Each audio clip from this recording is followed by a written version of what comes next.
Por el año 1900, Freud, el padre del psicoanálisis, va a escribir uno de sus libros más importantes y uno de sus libros más recordados hasta la fecha, La interpretación de los sueños.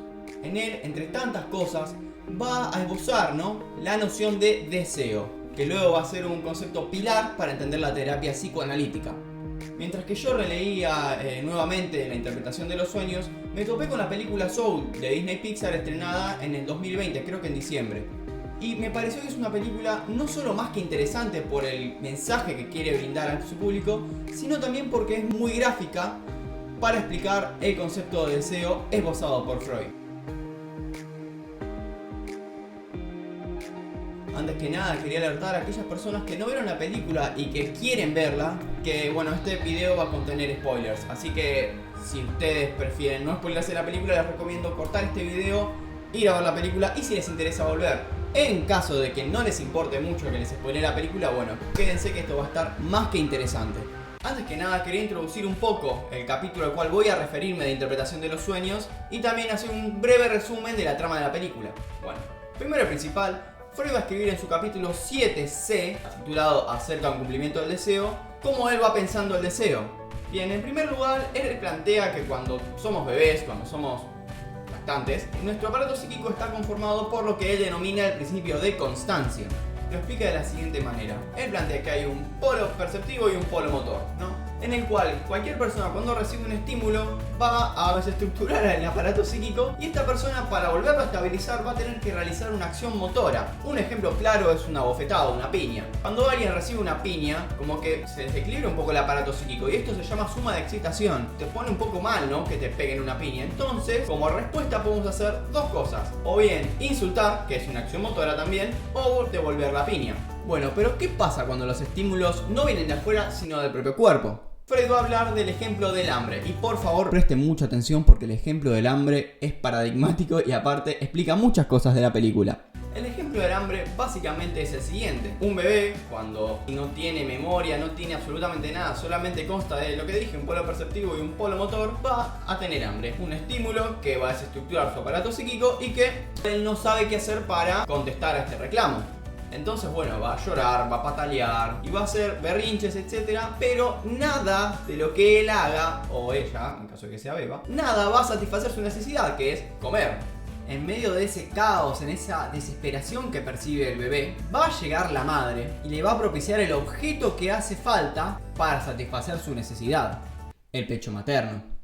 A este evento Freud lo va a llamar vivencia de satisfacción, que es básicamente un momento en el cual el bebé no sabía qué hacer porque pensaba que se iba a morir y vino alguien externo el cual le suministra alimento y satisface su necesidad. Ahora bien, el bebé nuevamente cuando vuelva a tener hambre no va a agarrar una comida, no va a abrir la heladera y va a comer, sino que lo que va a hacer es fantasear con esa idea, con ese recuerdo, para ver si puede volver a evocar ese objeto, que es la comida, que satisfizo su necesidad.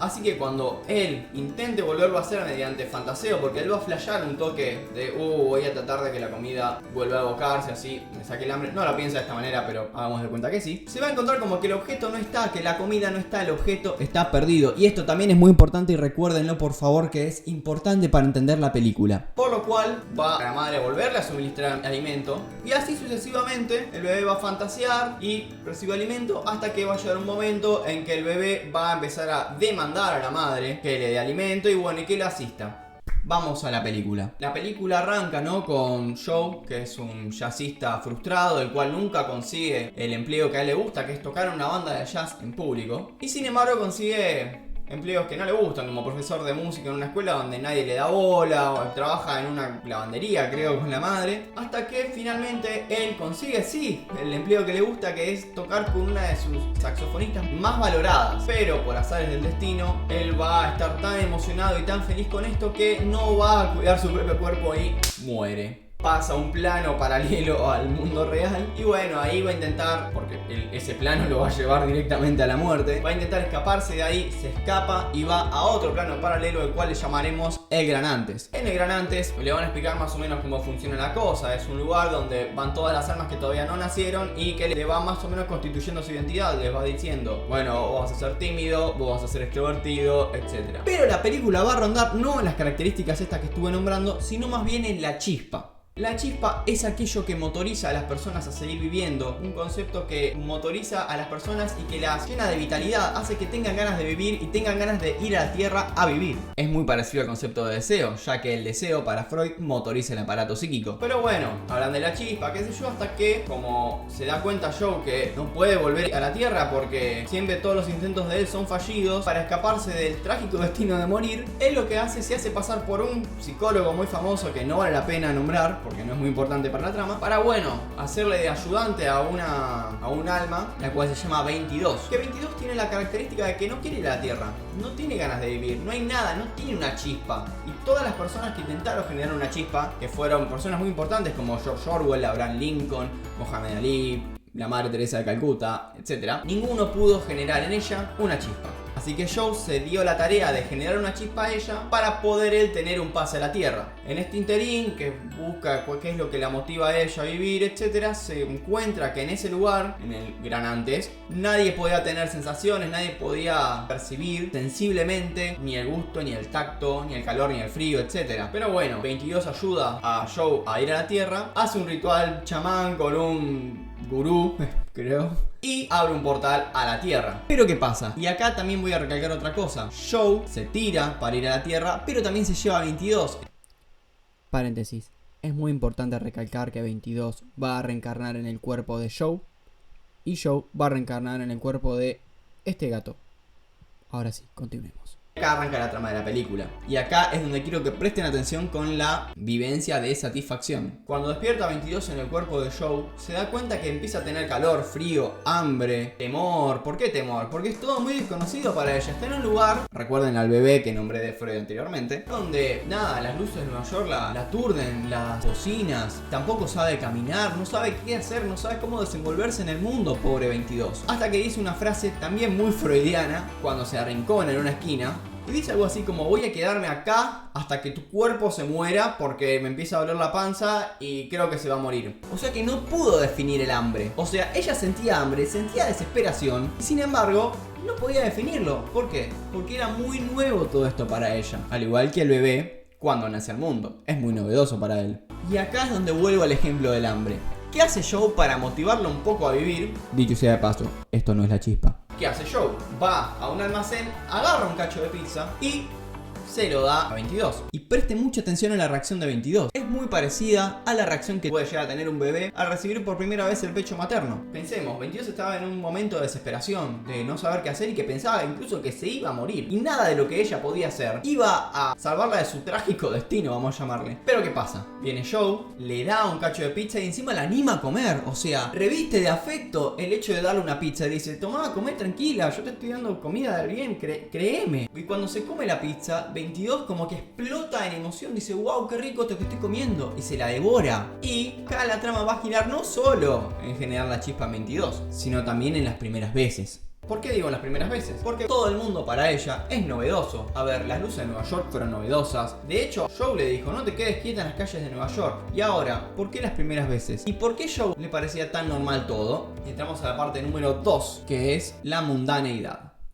Bueno, acá me corro un poco de Freud para hablar de un filósofo que a mí me gusta bastante, que se llama Heidegger. Heidegger en 1930 escribe uno de los libros que va a marcar la filosofía del siglo XX, llamado Ser y Tiempo. En Ser y Tiempo no voy a ahondar mucho en el problema filosófico que él plantea, pero sí en su concepción de mundo. Él va a plantear una hipótesis en su desarrollo, lo cual después va a cuestionar, que es un pensamiento dentro del sentido común para él, que es: el humano es dueño del mundo. Y uno se puede decir: bueno, sí, tiene sentido. A ver, una cámara, un micrófono, un piano no existía si no hubiese existido un humano. De hecho, el humano tuvo que transformar un poco al mundo para que existan estas cosas. Pero dice Heidegger algo peor: estos objetos también nos determinan, nos dicen un modo de hacer, y por lo cual también nos constituyen. Y acá vuelvo al ejemplo: no te quedes quieta en las calles de Nueva York. A ver, ¿dónde está escrito que no hay que quedarse quieto en las calles de Nueva York? No, es una regla que está impuesta por el mundo, que el mundo, dicho sea de paso, sí, fue creado por el humano, lo que quieras, pero cada uno de nosotros ya nació con un mundo pensado, repensado y ya constituido, y nos tuvimos que adaptar a eso. Y bueno, Joe le hace adaptarse a 22 al nuevo mundo, que a ella se le parecía como desbordante, lleno de primeras veces y sumamente rico para explorar. Y Y bueno, otros ejemplos, no solo de las calles de Nueva York, es levantar la mano para agarrar el taxi, o sentate en la silla que te va a cortar el pelo el peluquero, o no te acuestes en la ventilación del subte, y bueno, infinitos ejemplos más que los va dando la película. Pero ¿qué pasa? Heidegger va a introducir un concepto más, que es el de conformidad. Y no confundir con conformismo, por favor. Conformidad para Heidegger es que el mundo ya está pensado. Tiene una cuota de conformidad. Digo, no tenemos que preguntarnos qué hacer con cada cosa, como hacía 22 en casi toda la película, para poder vivir en el mundo. Digo, sabemos, o sea, no tenemos que pensar cada vez que paramos un taxi que tenemos que levantar la mano. No es que nos preguntamos, ¿qué es el taxi? ¿Por qué tengo que levantar la mano? ¿Qué es una mano? No, directamente, listo, levantamos la mano y sabemos que el taxi va a parar. Ahora bien, y acá es donde ronda la trama principal de la película también, la conformidad nos aleja de la primera vez. Digo, ya dije anteriormente que la primera vez está perdida, que el objeto está perdido y que nunca se va a volver a recobrar esa primera vez tal cual como se vivió. Porque recuérdese, no es lo mismo el recuerdo de la primera vez que vivir la primera vez. Pero el exceso de conformismo para Heidegger puede llegar a ser que estemos sobredeterminados por el mundo y que no disfrutemos quizás, esto lo agrego yo, de aquellas pequeñas cosas que sí lo hacía 22. Y bueno, acá podría poner más ejemplos, como cuando 22 empieza a guardar chupetines. Y el ejemplo que a mí me encantó, cuando ve al artista callejero, dice, wow, qué lindo esto que estoy viendo, qué tipo tan copado, no sé. Y en vez de darle plata, ella le da un cacho de factura, creo que una dona. Pensando que ese cacho de factura para ella es algo más que valorable, porque tiene que ver con una de sus primeras veces en la Tierra. Pero claro, vos a un artista callejero que viene de otra concepción del mundo, le va a parecer como una falta de respeto. Y de hecho pone cara de ¿qué es esto? Y es fabuloso. Pero bueno, avanza la trama, Joe le va explicando a 22 cómo manejarse en el mundo, etc. Y viene el momento 3, que es el gran otro. Bien, acá este momento yo lo plantearía cuando Joe está sentado con 22 y cae, creo que es una semilla de fresno, pero en principio cae la hojita esa. Y 22 dice, wow, estoy encontrando mi chispa, está bueno esto de respirar, está bueno esto de caminar. Dice incluso peor, creo que caminar es lo mío, caminar puede ser mi chispa. Y acá es cuando Joe le dice, no, vos no tenés chispa porque si tenés chispa es porque estás en mi cuerpo. Y claro, preguntarán qué carajo tiene que ver. Bueno, es un ejemplo de manual para Freud y de hecho le llama un amor narcisístico. El concepto se puede encontrar en Introducción al Narcisismo. Acá Freud va a plantear amores por apuntalamiento, no voy a explicar para el efecto de la trama, no importa, pero sí el amor narcisístico. Uno de ellos se llama, medio raro, insisto, amar a alguien por haber sido parte del sí mismo propio. ¿Qué carajo? Bueno, dice Freud que es uno de los amores, digamos, no muy sanos, que puede llegar a tener una madre con su hijo o hija. ¿Por qué? Porque lo siente parte de ella. Y digo, tiene su correlato. Cuando es bebé, o es una beba, el bebé puede ser manipulado, lo vestís, lo desvestís, es casi como un juguetito. Lo puede llegar a pensar como parte de su cuerpo y aparte, en muchos casos, estuvo dentro de su panza. O sea, como que algo estuvo dentro de su panza, que después salga al mundo y entonces, claro, le va a atribuir un montón de cosas a ese bebé. Y digo, también el padre lo hace, por más que no haya estado en su panza. De hecho, el concepto también se llama His Majesty the Baby. ¿Por qué? Porque lo que le hacen los padres al hijo, y es necesario que esto pase, lo van a dotar de un montón de características como wow, sos re crack, sos re piola. ¿Pero por qué? Parte de mi sí mismo propio. Le van a investir un montón de deseos, cosas que quizás los padres no pudieron cumplir en sus vidas, y se lo van a depositar al hijo o la hija. Pero ¿qué pasa? Si se lo piensa de esta manera al hijo, es necesario, dije por un momento, porque es necesario ser querido, querida, etc. Para poder tener una vida sana. Pero pensarse como parte del cuerpo de tu papá o tu mamá es patológico y de hecho le fue mal a 22 lamentablemente. ¿Por qué? Porque ella se estaba dando cuenta que podía separarse de Joe. Se estaba dando cuenta que Joe era una persona que le gustaba el jazz, que le gustaba X, y a ella le gustaba, no sé, caminar, respirar. Digo, la chispa no es caminar, no es necesariamente respirar, pero se daba cuenta que iba por ahí la cosa. Y bueno, ¿qué hace Joe? No, tu deseo en realidad me pertenece. ¿Y qué pasa con 22? Como Joe, como dije anteriormente en el punto 2, le fue explicando cómo manejarse en el mundo, qué hacer, qué no hacer, cómo percibir, la fue ayudando un poco a darle sentido a este mundo que le parecía como desbordante, le dotó de un montón de sabiduría que no necesariamente tenía por qué tener. Digo, ella tuvo profesores como Abraham Lincoln, insisto, George Orwell, pero ella se encargó de encontrarles algún defecto, como cuando dice, sí, Abraham Lincoln es un hipócrita porque cuando le dije que, no me acuerdo a qué político, estaba en una moneda más cara que la de él, se recontra enojó. Pero ¿qué pasa? No importa que esa persona sepa un montón y ni que haya sido una persona excelente para la humanidad, sino importa que para 22 Joe haya sido una persona a la cual le podía depositar un saber casi absoluto. Y claro, Joe le confirmó algo que le venían diciendo un montón de pensadores antes. Vos no tenés una chispa. ¿Y qué pasa? Acá es cuando entro al concepto de alma perdida. El alma perdida para la película son esos bichos gigantes con tentáculos, los cuales la definen como cuando una persona se obsesiona mucho y tiene mucha ansiedad, puede devenir en alma perdida. Digo, también explican el concepto de la zona, que es cuando alguien está, en mi entender, alineados buscando su deseo, que puede ser jugando al básquet o el hippie Maui, que para él era dar vueltas al cartel. Bueno, cada quien más o menos se alinea con su deseo y se va a la zona. Pero ¿qué pasa?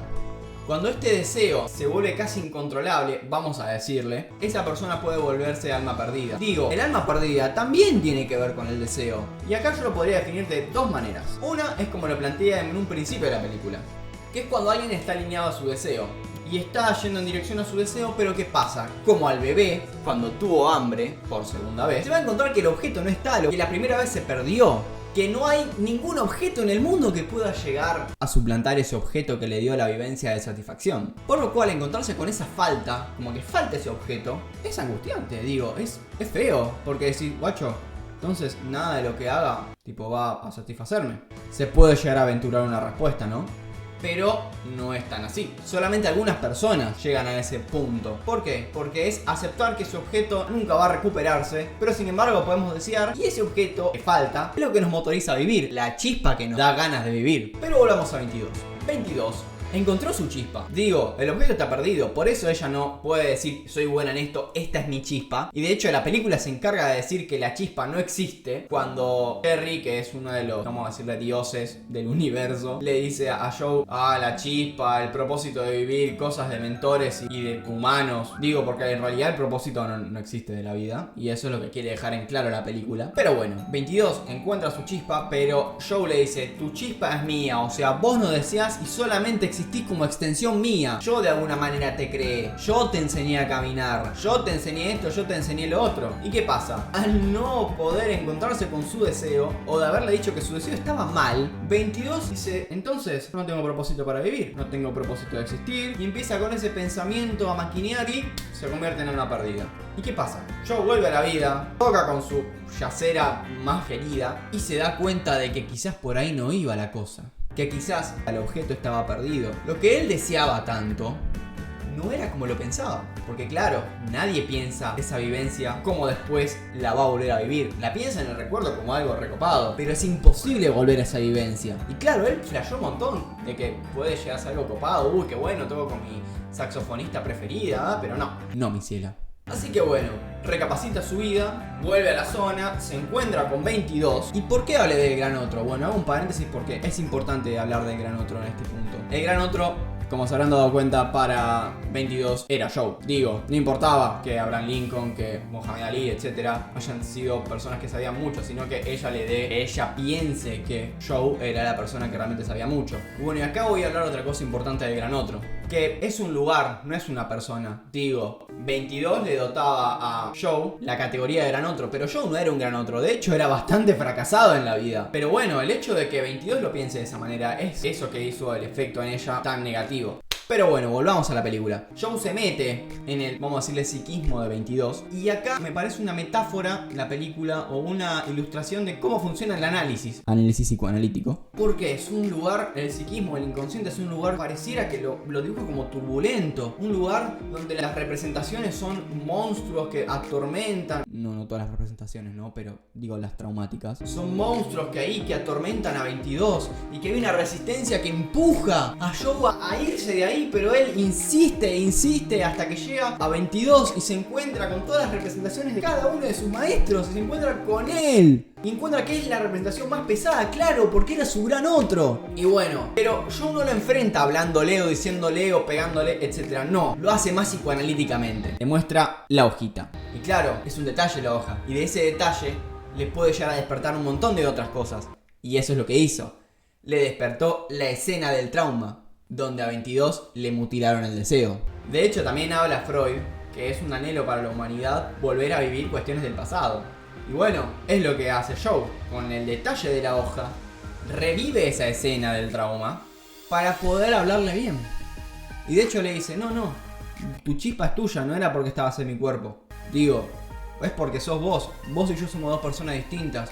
A ver, por más que yo te haya enseñado esto que el otro, a vos te gusta caminar, a vos te gusta respirar y bueno, y todo lo que a vos te gusta porque te gusta a vos, no porque yo te metí esos gustos. Por más que de alguna manera se puede decir, bueno, sí, pero Joe le enseñó y la permitió.